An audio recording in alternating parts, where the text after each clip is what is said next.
مولانا رومی ایک بات کہا کرتے تھے کہ اللہ اپنے بندے کو اس وقت اکیلا کرتا ہے، تب اکیلا کرتا ہے جب وہ یہ چاہتا ہے کہ پیچھے بس وہ اور اس کا بندہ رہ جائے۔ یعنی جب اللہ اپنے اور اس بندے کے درمیان میں کسی کو نہیں لانا چاہ رہا ہوتا نا، اور وہ بندے کو اپنے قریب کرنا چاہ رہا ہوتا ہے، تو تب وہ پھر اس بندے کو اکیلا کر دیتا ہے۔ اس سے جڑے جو رشتے ہیں وہ اس کو تکلیف دینے لگتے ہیں، یا اس کا بہت اپنا اس کو چھوڑ کے چلا جاتا ہے۔ اور پھر وہ آگے سے کہتے ہیں کہ میں اکثر یہ سوچتا ہوں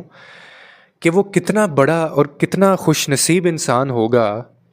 کہ جس کو اللہ خود اپنے قریب کرنا چاہتا ہے، جس کو خود اللہ اپنے لیے چنتا ہے۔ بے شک وہ وقتی طور پہ لوگوں سے دھوکے لوگ اس کو دیتے ہیں، تکلیف دیتے ہیں، کوئی اپنا اس کو چھوڑ کے چلا جاتا ہے، یا کوئی بڑی تکلیف سے وہ گزارتا ہے، اس کو اکیلا کر دیتا ہے بندے کو۔ لیکن آپ اس کے پیچھے جو ایک بڑی وجہ ہے وہ کتنی خوبصورت ہے، اور کتنی بڑی خوش نصیبی ہے کہ اللہ اس بندے کو اپنے قریب کرنا چاہ رہا ہوتا ہے۔ یعنی کتنی خوبصورت تنہائی ہے، کتنی زبردست یہ آئسولیشن ہے کہ ایک عام انسان یا ایک گناہ گار بندہ کہ جس کو اللہ تعالیٰ پل بھر میں اپنے قریب کرنا چاہ رہا ہوتا ہے، اور وہ اتنے بڑے بادشاہ کے قریب جا رہا ہوتا ہے۔ یعنی یہ تنہائی اس کو اس کے قریب جانے کا موقع دیتی ہے۔ بظاہر ہمیں لگ رہا ہوتا ہے کہ ہمیں وہ چھوڑ کے چلا گیا، مجھ سے وہ بھی پیار نہیں کرتا، میری وہ بھی پرواہ نہیں کرتا، یا شاید لوگ جو ہیں وہ وفادار نہیں رہے، وفا نہیں ملی، مجھے محبت نہیں ملی، نہ جانے کیسے کیسے احساسات اور جذبے جن کی ٹھوکریں ہمیں ملتی ہیں اور ٹھیس پہنچتی ہے ہمارے دل کو ان سب احساسات کی وجہ سے۔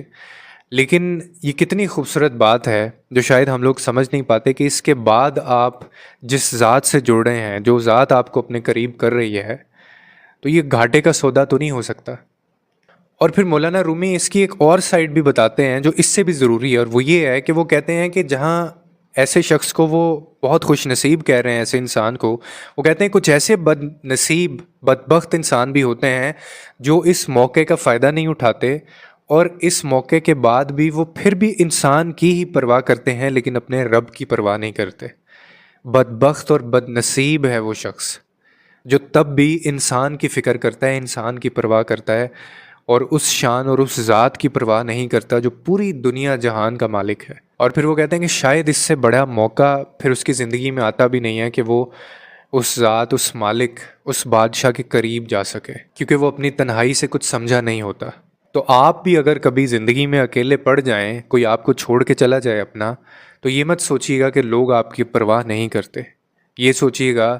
کہ اس اللہ نے آپ کی پرواہ کی ہے اور وہ آپ کو اپنے قریب کرنا چاہتا ہے، اور اس موقع کا فائدہ اٹھائیے گا۔ لوگوں کے لیے آسانیاں پیدا کریں، رب آپ کے لیے آسانیاں پیدا کرے گا۔